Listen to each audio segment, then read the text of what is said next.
বিসমিল্লাহির রহমানির রহিম। আসসালামু আলাইকুম।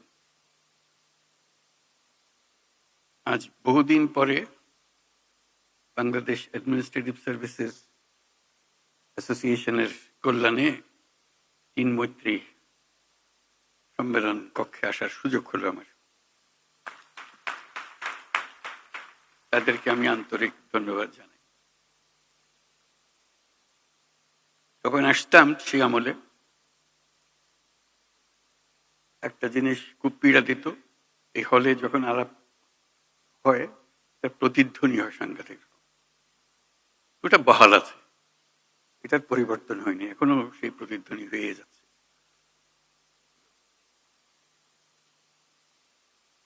আমি আজকে খুশি এই জন্যই আপনাদের আমন্ত্রণে যে আপনারা সপরিবারে এসছেন। পরিবারের সঙ্গে দেখা হওয়ার আমাদের খুব একটা সুযোগ হয় না, আপনাদের সঙ্গেই দেখা হয়। এখন আজকে সপরিবারে এসছেন বলে অ্যাডমিনিস্ট্রেটিভ সার্ভিসেস যারা জড়িত আছেন তাদের পরিবারের সঙ্গে দেখা করার সুযোগ হলো। তাদেরকে আমি অভিনন্দন জানাচ্ছি, ধন্যবাদ জানাচ্ছি। এই হলের কথা মনে করতে গিয়ে আরেকটা কথা মনে পড়ল। বহুকাল আগে 1987 সনে আমাকে একটা সম্মেলনে ডাকা হয়েছিল। এখানে একটা প্রবন্ধ পাঠ করেছিলাম।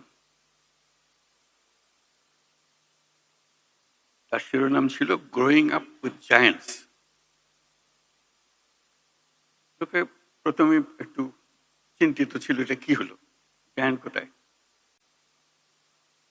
আমি যেটা ব্যাখ্যা করলাম যে আমাদের বাংলাদেশের একটা সুবর্ণ সুযোগ, আমরা যে জাতি হিসেবে আমাদের যে অবস্থান, একটু চমৎকার অবস্থান। দুই পাশে দুই মহাশক্তি আমাদের, ভারত আর চীন। তারা দ্রুত গতিতে এগিয়ে যাবে। আমরা যেহেতু মাঝখানে আছি, আমাদেরকে ফেলে যেতে পারবে না। তাদের বাতাসে আমরা উঠতে থাকবো। সেই থেকেই আমার বদ্ধমূল ধারণা বাংলাদেশের ভবিষ্যৎ অতি চমৎকার, তার অবস্থানের কারণে। তখন দুই জায়ান্টের কথা বলেছিলাম, দুই মহাশক্তি। এখন আর দুই মহাশক্তির কথা বলি একই সঙ্গে, 4 মহাশক্তি। আমাদের কি অপূর্ব সুযোগ! আমাদের সামনেই বিস্তীর্ণ মহাসাগর, আমাদের উপকূল ভূমি, সাগরের সঙ্গে আমাদের লাগোয়া উপকূল। এই একটা মস্ত বড় সুযোগ। পৃথিবীর দরজা আমাদের সামনে খোলা। আমরা দিন ব্যবহার করতে জানিনি। এখন যে মুহূর্তে এটার ব্যবহার শুরু করব, আমাদের অর্থনীতিকে লোহার দড়ি দিয়ে বেঁধে রাখতে পারবে না।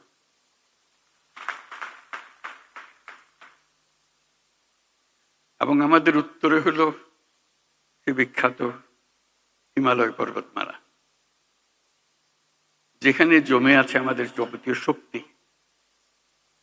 Hydro power. কত শক্তি দরকার বাংলাদেশের, এখানে সব জমা আছে, হারিয়ে যাচ্ছে না, শুধু নেবার অপেক্ষায়। শুধু প্রতিবেশী দেশের সঙ্গে একটা সম্পর্ক করা, যাতে করে আমরা এই 40 মাইল বা যে দূরত্বটুকু দুই দেশের মধ্যে আছে, নেপাল আর বাংলাদেশের মধ্যে, ওটুকু অতিক্রম করা। আর কিচ্ছু না। ওরা এক পায়ে খাড়া, নেপাল বারে বারে বলছে আমাদের এটা নিয়ে যাও। আমরা এক পায়ে খাড়া নেবার জন্য মাঝখানে ওইটুকু পথ অতিক্রম করার সুযোগ আমাদের এখন দেওয়া হচ্ছে না। আশা করি তাদেরই কারণে, তাদের অর্থনৈতিক কারণে সেটা আমাদেরকে দেবে।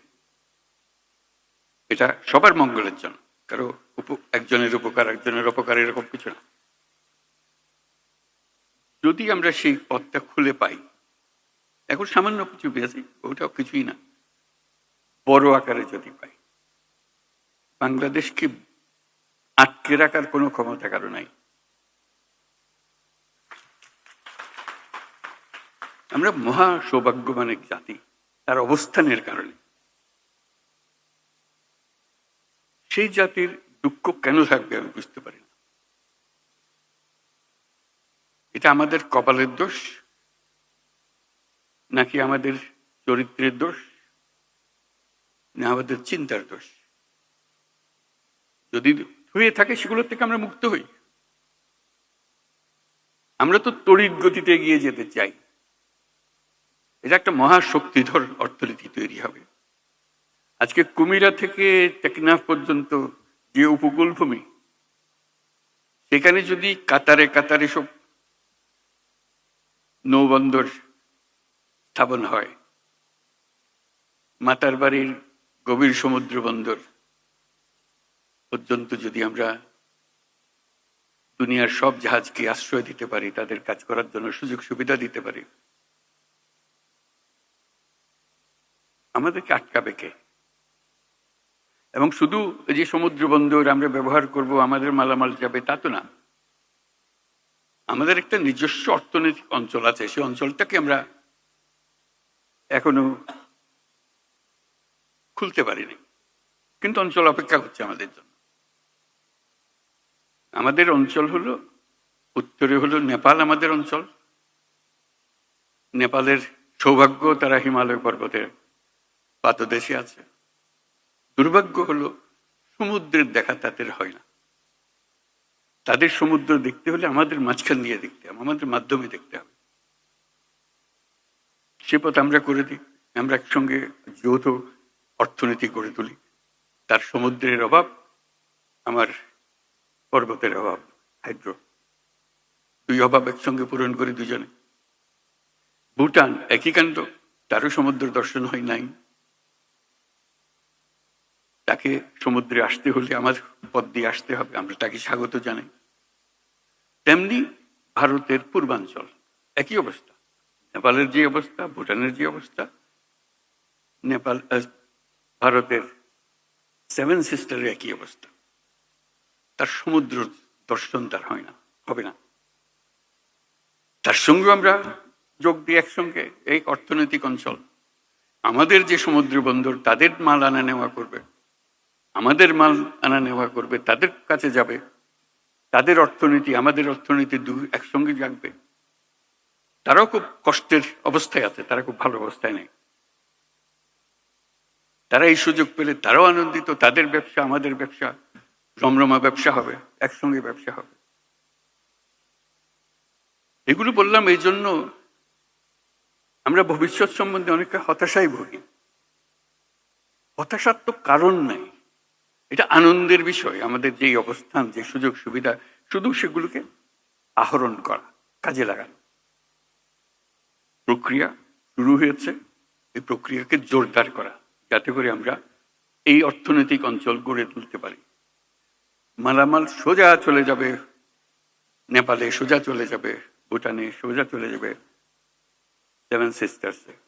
তাদের মালামাল আমাদের মাঝখান দিয়ে, আমাদের ব্যবসা তাদের ওখানে যাবে, তাদের ব্যবসা আমাদের এখানে আসবে। সেটাই হলো অর্থনীতি। কাজেই প্রাকৃতিক দিক থেকে আমরা খুবই সৌভাগ্যবান। তার চেয়েও একটা বড় সৌভাগ্যবান আমরা, আমাদের একটা মস্ত বড় জনসংখ্যা। আগে মনে করতাম এটা বড় বোঝা বোধ, এটা সম্পদ, মানব সম্পদ। যেহেতু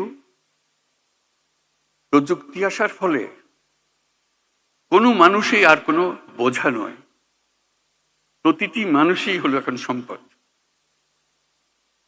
উদ্ভাবনের সম্পদ, এন্টারপ্রেনিয়রশিপের সম্পদ, নতুন আবিষ্কারের সম্পদ। আমরা সেই সম্পদের সম্পদশালী। আমরা পৃথিবীর 8ম জনসংখ্যার দেশ। কাজে সোজা কথা না, তলারের জায়গা না, একদম উপরের জায়গা। মানুষ এগোতে পারছে না বহু দেশে তার মানুষের অভাবে। আমরা যে মধ্যপ্রাচ্যের লোক পাঠাই, তারা কোন দুঃখে আমাদেরকে নেই? তাদের লোক নাই, টাকা আছে, লোক নাই, সেই জন্য আমাদেরকে ডাকে। পৃথিবীর সব লোক বসে আছে কখন আমাদের থেকে লোক পাবে। আমি প্রায় বলেছি, চীন যেভাবে অগ্রসর হচ্ছে, চীন হলো সবচেয়ে বেশি সর্বোচ্চ সংখ্যক জনসংখ্যার দেশ। যেভাবে অগ্রসর হচ্ছে, কিছুদিন পরে বোধহয় আমাদের কাছ থেকে লোক চাইবে, তার এত টান করবে তখন। এই হলো আমাদের সুযোগ। আমাদের সুযোগ শুধু সংখ্যায় না, আমি সংখ্যার উপরে বেশি গুরুত্ব দিচ্ছি না, সংখ্যা গুরুত্বপূর্ণ, কিন্তু প্রতিটি তরুণ বাংলাদেশের মহাশক্তি, মহাপ্রচন্ড শক্তি। সেই তারুণ্য বিশ্ব জয় করতে পারে। সেই তারুণ্য আমাদের যত রকমের অভাব আছে, যত রকমের ঘাটতি আছে, তার চাইতে অনেক বেশি সে নিয়ে আসতে পারে। একটু সম্পূর্ণ ভিন্ন এক প্রজন্ম। সেই প্রজন্মের জন্য দরজা খুলে দিতে হবে। আমরা শুধু বসে আছি দরজা তালা লাগানোর জন্য। এটা বলতে পারি, এটা অনাবশ্যক, যদি সবাই অনুভব করি। আমাদের তারুণ্য জুলাই মাসে যা দেখিয়েছে, আগস্ট মাসে যা দেখিয়েছে, সেটা তো পৃথিবীর একটা অনন্য দৃষ্টান্ত। এটা সাধারণ একটা ঘটনা না, যেরকম করে অন্য দেশে বিপ্লব হয়, এই হয়। এই বিপ্লব কোথাও হয় নাই। তার প্রতিটি জিনিস যদি আপনারা বিচারে বসেন, দেখবেন যে এটা প্রতিটি দিক থেকে অনন্য। সেই অনন্য ক্ষমতা এই দেশের তরুণদের মধ্যে আছে। এটা হারিয়ে যাবে না। আপনারা মনে করেন না যে এটা এক ঘটনায় শেষ। এটা শেষ হয় নাই, শুরু হলো মাত্র। কাজেই সেইভাবে আমাদেরকে এই তরুণদের সুযোগ দিতে হবে। আমরা সুযোগ আছে, নিতে চাচ্ছি না। আমি ছোট্ট একটা উদাহরণ দেব, ব্যক্তিগত উদাহরণ। ডাক্তাররা আমাদের কাছে আক্ষেপ করে, হাসপাতালের আক্ষেপ করে, যখন আমরা বলি আপনারা কেরালা থেকে কেন নার্স আনেন, বলে দেশে নার্স নাই। ডাক্তাররা আমাদেরকে বলে আমাদের এমন স্বাস্থ্য ব্যবস্থা, এখানে প্রতিজন নার্সের বিপরীতে আমাদের 3 জন ডাক্তার আছে। রেশিও হলো 1:3, একজন নার্স 3 জন ডাক্তার। পৃথিবীর মানুষ হা হয়ে যায় কথা শুনে। কেন হওয়ার ছিল উল্টাটা, একজন ডাক্তারের পেছনে 3 জন নার্স অন্তত। নার্স তো চালায় সবকিছু, ডাক্তার সিদ্ধান্ত দেয়। এখন সেই সিদ্ধান্ত কাকে দেবে? আপনার যদি নার্সই না থাকে, বলে যে না আমাদের তো নার্সিং কলেজ আছে, আপনি ঘুরে দেখুন সেটার কোয়ালিটি। কাজে এটা দিয়ে আমাদের কোনো কাজ হচ্ছে না। তো খুব দুঃখ পেয়ে আমি মনে করলাম যে আমরা নিজেরা একটা ছোট্ট নার্সিং কলেজ করি না কেন। করলাম গ্লাসগো ক্যালিডোনিয়ান ইউনিভার্সিটির সহায়তায়। যেহেতু সেই ইউনিভার্সিটি আমি চ্যান্সেলর, কাজে আমার কথা সে ফেলে দিতে পারছে না, যে আমাকে সাহায্য করতে হবে, আমি একটা নার্সিং কলেজ করব বাংলাদেশে। পুরোপুরি সাহায্যটা করলো এবং চমৎকার একটা নার্সিং কলেজ তৈরি হলো। মাত্র 40 জন মেয়ে নিয়ে আমরা শুরু করেছিলাম, গ্রামীণ ব্যাংকের মেয়ে, পরিবারের মেয়ে, যাতে গরিব ঘরের মেয়ে। আমরা নার্সিং যখন বানাবো অন্যদের দেবো কেন, গরিব ঘরের মেয়েদের দেবো। সে ইংরেজির একটা অক্ষর সে বলতে পারে না, কোন রকমের লেখাপড়া শিখেছে, আমরা তাকে দিলাম। তার নার্সিং ডিগ্রি পাওয়ার আগেই তার টুকুর ইংরেজি, আন্তর্জাতিক মজলিস এসে বক্তৃতা করে, তার ভবিষ্যৎ কি রেখে সেগুলো নিয়ে কথা বলে। আজকে সেই নার্সিং কলেজ বড় কলেজে পরিণত হয়েছে। আমার বিষয়টা হলো বড় কলেজ হওয়ার বিষয় না। হঠাৎ দেখি নানা দেশ থেকে লোকজন আসে। বিশেষ করে প্রথম যেটা ধাক্কা লাগলো সেটা হলো ইউকে থেকে, যুক্তরাজ্য থেকে ডেলিগেশন আসলো, রিক্রুটার আসলো, বললো যে আপনাদের এই নার্সিং কলেজে যত ছাত্রী পাশ করে, গ্রাজুয়েশনে যত থাকে, আমরা সবাইকে যুক্তরাজ্যে নিয়ে যাব, আপনাদেরকে অফার দিলাম, আপনারা কি কি চান সব আমাদেরকে বলেন, আমরা সেটা পরিপূর্ণ করব। আমি অবাক হয়ে গেলাম, আমরা তো যুক্তরাজ্যে পাঠানোর জন্য নার্স বানাচ্ছি না এখানে। তবু বুঝতে চেষ্টা করলাম, বলে আমাদের নার্সের ভীষণ অভাব, যেখান থেকে বাড়ি আমাদের উপর হুকুম হয়েছে নার্স জোগাড় করতে হবে এবং আমাদের তালিকায় আপনাদের নামও আছে।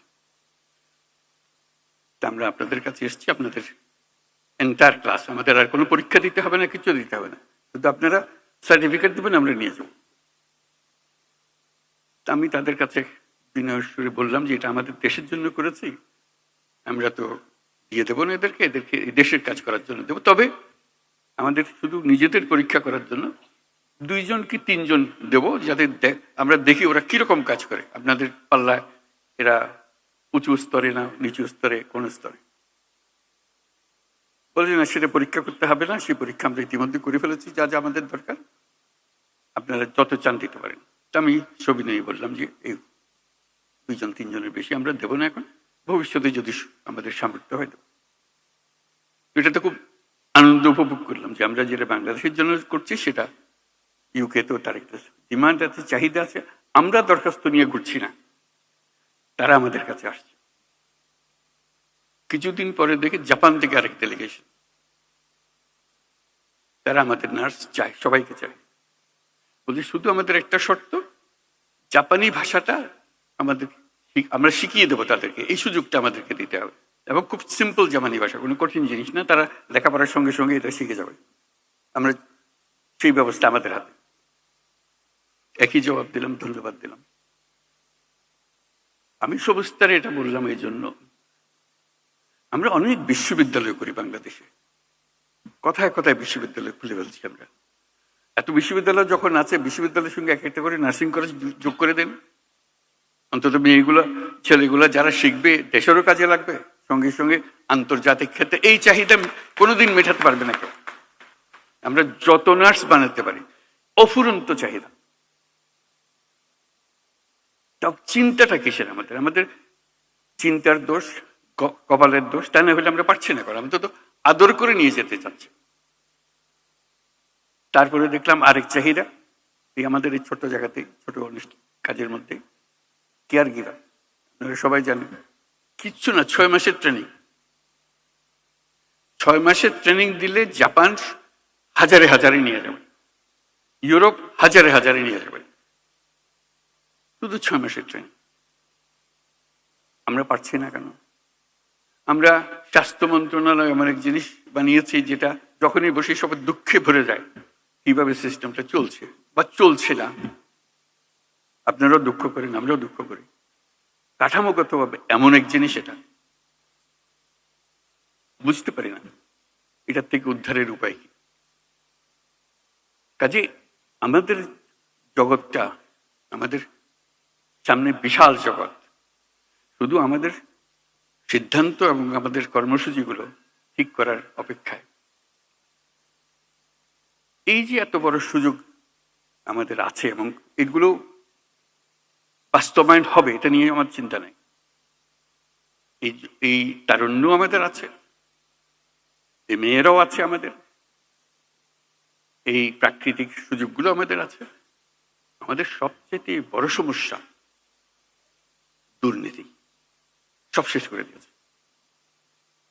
স্বাস্থ্য মন্ত্রণালয়ের একটা কথা শুধু বললাম, একটা উদাহরণ, এই উদাহরণ সর্বত্র। যে কোনো পরীক্ষায় আপনারা দেখবেন বাংলাদেশ দুর্নীতির তালিকায় সর্বনিম্নে। সততা বলে আমাদের আর কোনো জিনিস নাই, শৃঙ্খলা বলতে আমাদের আর কোনো জিনিস নাই। কাজে এই দুর্নীতি থেকে বাইর না হলে এই কোনোটাই হবে না। আমরা আজকে অ্যাডমিনিস্ট্রেটিভ সার্ভিসেসের সমিতির সম্মেলনে এসেছি। কাজে এই দুর্নীতি কোথায় আছে, কিভাবে আছে, তাদের অজানা নয়। এবং এটা ছাড়া, এটার থেকে উদ্ধার পাওয়া ছাড়া বাংলাদেশের কোনো গতি নাই। এটার থেকে বের হতেই হবে আমাদের।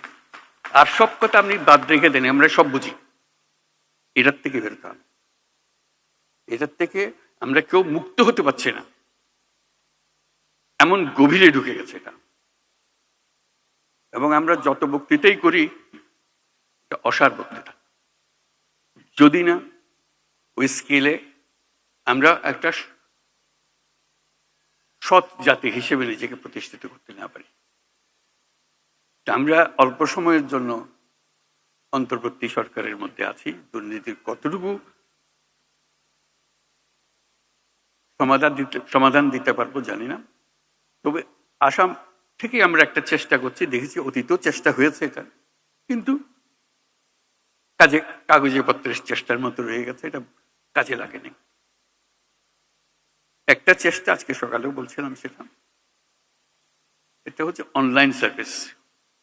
সব তৈরি আছে, কাজে লাগাতে পারছে না।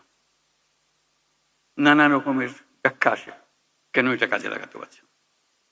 লোক যায় অনলাইন সার্ভিস ট্যাক্সটা দেওয়ার জন্য, বলছে যে সার্ভার ডাউন হয়ে গেছে। সুন্দর সুন্দর ব্যাখ্যা, অর্থাৎ আপনাকে সে দেবে না, সে সার্ভার ডাউন।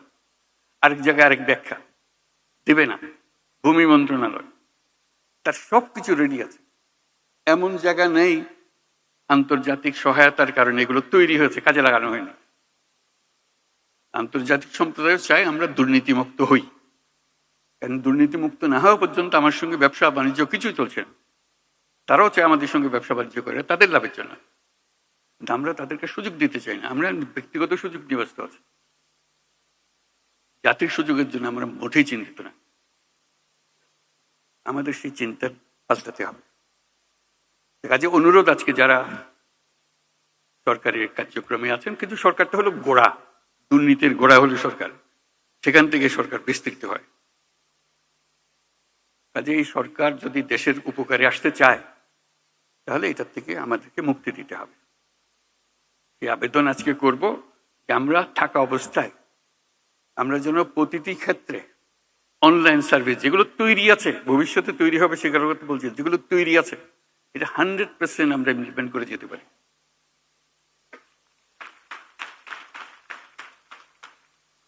কেউ যেন এটা বাধা দেওয়ার জন্য আবার কোমর বেঁধে লেগে না যায়, কারণ কোমর বেঁধে লেগে যাওয়ার যথেষ্ট কারণ আছে। কারণ এতে দিয়ে তার যত কিছু সুযোগ সুবিধা তার পেত, এটা বন্ধ হয়ে গেলে তার হবে এটাকে।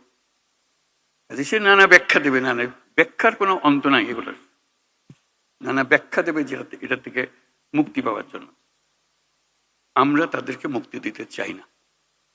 আজকে সকালের মিটিংয়ে যেটা বলছিলাম, যে জেলা, যেহেতু ডিসি সাহেবদের সঙ্গে আলাপ করছিলাম, যে জেলাগুলোকে এখন আমরা স্কুলের রেজাল্টের মতো ফার্স্ট, সেকেন্ড, থার্ড, ফোর্থ করবো। কে ফার্স্ট হলো, কে সেকেন্ড হলো, প্রতি মাসে সেটা আমরা ফলাফল প্রকাশ করব।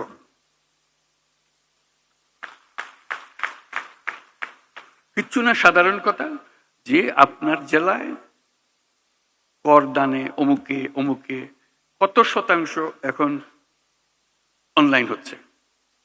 শুরুতে কম হবে, 5% হবে, সেকেন্ড 20% হবে, 15% হবে, হোক, আমরা সেটা সামনের মাসে কি হবে সেটার জন্য। এটা কি তার থেকে আর বাড়লো নাকি ওইখানে রয়ে গেল? মজার বিষয় হলো, যখনই আপনি র্যাঙ্কিং করেন, কেউ না কেউ দেখবে যে উপরে চলে গেছে। এটি হলো মজা। কাউকে ওর শাস্তি দেওয়ার কিছু নেই, যে কম আছে তার শাস্তি দেওয়ার কথা, যে ভালো করছে তাকে বাহবা দেওয়া, তাকে সবার সামনে দাঁড়িয়ে ফুলের মালা পরিয়ে দেওয়া, কি করেছে পাশে, তখন আরেকজনের মনে ঈর্ষা জাগে, ওর থেকে আমি অনেক ভালো করতে পারি, আমি করবো, এবার দেখিয়ে দেবো কি করে করতে হয়। ওই দেখিয়ে দেবার মেজাজটা যেন আমরা অর্জন করতে পারি। ওই র্যাঙ্কিং প্রতি মাসে আমরা এটা ফলাফল প্রকাশ করতে চাই। সবাই তার বন্ধু বান্ধব সব জেলা দেখবে, কে কোন জেলা ফার্স্ট হলো, কোন জেলা সেকেন্ড হলো, কোন জেলা থার্ড হলো। যারা উপরে থাকবে তাদেরকে আমরা অভিনন্দন জানাবো, যারা নিচে করলো তাদেরকে উৎসাহ দেবো, যে দেখো, চেষ্টা করে দেখো, আর একটু উপরে উঠতে পারে কিনা। গতবার তো তুমি ভালোই করতেছিলে, আবার নিচে নেমে গেলা কেন, কি হয়েছে আমাদেরকে বলো, তোমার কি সাহায্য করে, যাতে করে আস্তে আস্তে ওই 100%-এ চলে যেতে পারে। অর্থাৎ আমার জেলায় যে কোনো জায়গায় যেখানে আমার অনলাইনের সিস্টেম আমাকে দেওয়া হয়েছে, আমি 100% এটা ইমপ্লিমেন্ট করেছি। এই প্রতিজ্ঞা আমরা আজকের সবাই নিয়ে নিলাম। এটা শুধু আমার অনুরোধ, আমরা থাকতে থাকতে করে ফেলেন, যেহেতু আমাদেরও একটা আগ্রহ আছে জিনিসটা করে যাওয়ার, আপনাদেরও নিশ্চয়ই আগ্রহ আছে দেশের এই বড় কাজটা করে যাওয়ার। কারণ এটা হলো লোহার ফটক, এটা অতিক্রম না করলে উন্নতি বলেন কি বলেন কিচ্ছু আসবে না, কিচ্ছু হবে না। সম্মান, উন্নতি, যাই কিছু বলেন, কিচ্ছু হবে না। এটা ভদ্র লোকের সংসারের মতো হতে হবে, যে আমরা দুর্নীতিমুক্ত জাতি। সিঙ্গাপুরের মতো দেশ যদি দুর্নীতিমুক্ত হয়, আমার পাশের দেশ, আমাদের কি কি আছে, করতে পারবো না। আমরা পারবো যদি আমরা সবাই মিলে এই কাজটা, আর কিচ্ছু না, শুধু একটা জিনিস বলতে চাই, আর বহু জিনিস আছে, বহু কাজ আছে যেখানে দুর্নীতিতে ডুবে আছে। আমরা শুধু একটা জিনিস, অন্যগুলো চেষ্টা করব, কিন্তু হয়তো পরিষ্কারভাবে ধরতে পারবে না কোথায় কি হচ্ছে, কিন্তু এটাতে আমরা পারবো। এটাতে শুধু অনলাইন সার্ভিসটা প্রোভাইড করা, এটাতে সফল হলে দেখবে যে আরো উৎসব আসবে। বহু রকমের বুদ্ধি আছে, দুর্নীতি কেবল আমাদের দেশে না। এবার জাতিসংঘের বৈঠকে যখন আলাপ করছি, তখন এক বৈঠকে ইউরোপিয়ান ইউনিয়নের যিনি প্রেসিডেন্ট উর্সুলা, তার সঙ্গে আলাপ করতেছিলাম। বললাম যে আমরা দুর্নীতিতে সাংঘাতিক অবস্থায় আছি, আমাদেরকে সাহায্য করতে হবে, কিভাবে আমরা দুর্নীতি থেকে মুক্ত হব, কি কি মেকানিজম আছে, কি কি টেকনোলজি আছে, যেগুলো আমাদেরকে দেখিয়ে দিতে হবে। উনি হাসলেন, বলে সমস্যাটা শুধু একা তোমার না। আমি যে কেন? বলে এই সমস্যা তো আমাদের ইউরোপিয়ান ইউনিয়নেরও। আমি খুব অবাক হলাম, আমাদের সমস্যা কোথায় আর ইউরোপিয়ান ইউনিয়নের সমস্যা কোথায়? উনি বললেন যে দেখো তো, আমাদের বিরাট অসংখ্য দেশ, 27টা দেশ। এই 27টা দেশ যখন আমরা তাদেরকে প্রথম ইউরোপিয়ান ইউনিয়ন শুরু করে একজন একজন করে নিতে হচ্ছে, ঢুকাতে হচ্ছে, এবং আমাদের প্রথম প্রতিজ্ঞা হলো ধুয়ে মুছে পরিষ্কার না হওয়া পর্যন্ত ওইটাকে আমরা ইউরোপিয়ান ইউনিয়নে ঢুকাবো না। এখন যেদিকে যাই সব ভর্তি, দুর্নীতিতে ভর্তি। কাজে আমার ধোয়া মোছার কাজ করতে গেছে। এবার জঘন্য রকমের দুর্নীতিতে ভর্তি, তাকেও আমরা সাফ সুতরা করে ইউরোপিয়ান ইউনিয়নে নিয়ে এসেছি। এখন আমরা সবাই দুর্নীতিমুক্ত।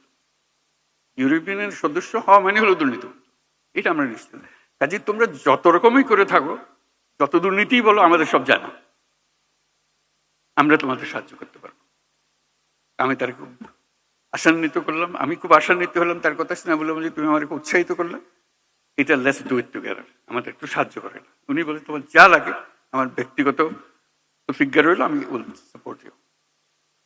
এটা বললাম ওনার সাপোর্টের বিষয় না, দুর্নীতি থেকে মানুষ বের হয়ে এসছে, এটা সম্ভব, এটা অসম্ভব কিছু না, এটা বলার জন্য।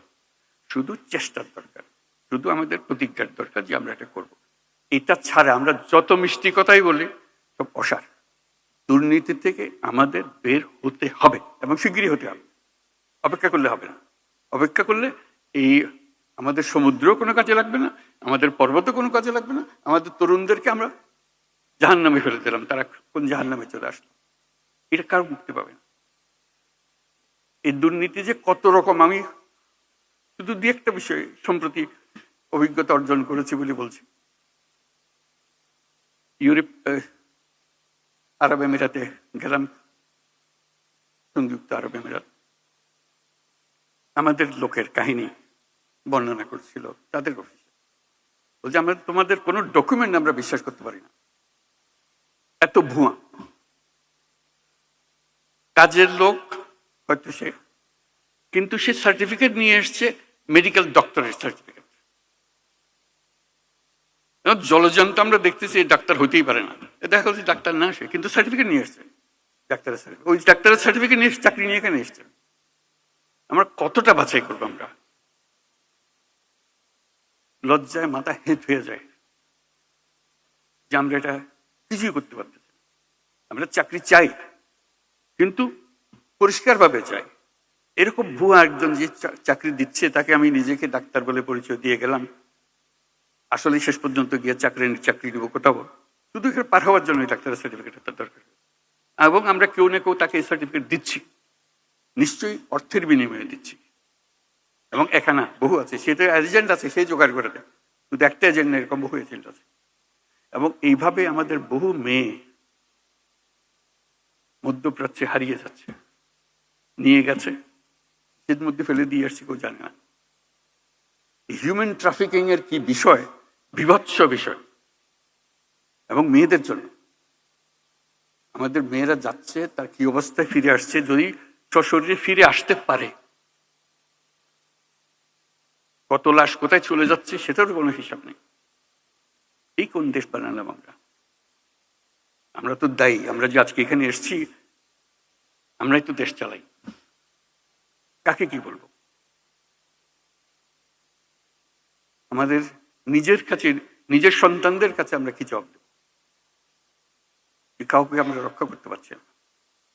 এই মৃত্যুর জন্য, এই ট্রাফিকের জন্য আমরা দায়ী না, আমরাই তো দায়ী।